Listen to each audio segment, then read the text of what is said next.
आप सबको जय मसीह की। सुबह के समय हम एक वचन अध्ययन करेंगे जो मत्ती सुसमाचार के 24वें अध्याय के 44वें वचन से है।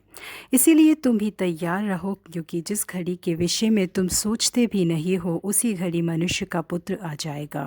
प्रिंस ऑफ प्रीचर के नाम से जाने जाने वाले पासवान चार्ल्स स्पर्जन, इन्होंने 1857 में जो सीक्रेट सिंस के शीर्षक के ऊपर प्रचार किया था, उसके एक भाग में यीशु मसीह के दूसरे आगमन के दौरान यीशु मसीह पर जो विश्वास नहीं करते हैं उनकी हालत कैसी होगी करके इन्होंने बताया है।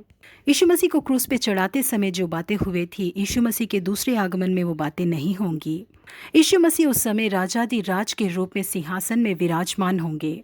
हे काइफा, क्या तू यीशु मसीह के ऊपर दंड की सजा ला सकता है? हे यहूदा, अब तो यीशु मसीह को पकड़वाने के लिए आके चुंबन दे देखते हैं।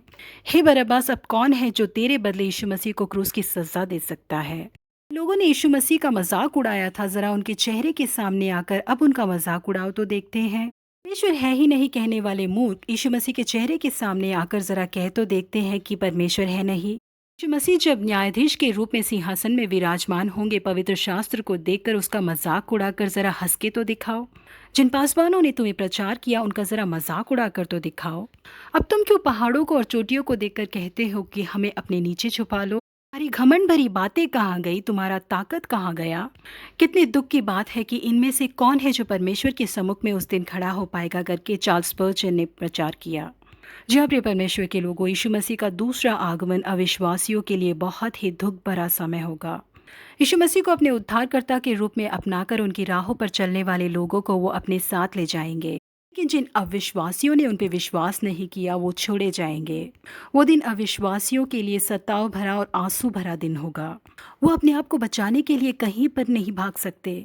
वो दिन अचानक एक चोर की तरह हमारे सामने ना आ जाए, इसीलिए आज ही यीशु मसीह को अपने उद्धारकर्ता के रूप में हम अपना लें, क्योंकि आज यीशु मसीह अनुग्रहकारी और हमारे पापों को क्षमा करने वाले हैं। लेकिन उनके दूसरे आगमन में वो न्यायाधीश के रूप में आने वाले हैं, और उस दिन अनुग्रह नाम की शब्द के लिए जगह ही नहीं होगी। प्रिय परमेश्वर के लोगों, आज ही उद्धार का दिन है, आज ही अनुग्रह का समय है। इसलिए यीशु मसीह के प्रेम का तिरस्कार किए बिना उन्हें स्वीकार कीजिए। जो भी उन्हें अपनाता है वो सौभाग्यशाली होता है। उन लोगों के लिए यीशु मसीह का दूसरा आगमन बहुत ही खुशी भरा दिन होगा। क्या यीशु मसीह के दूसरे आगमन के लिए हम तैयार हो जाए? प्रभु आप सबों को आशीषित करे। Have a blessed day.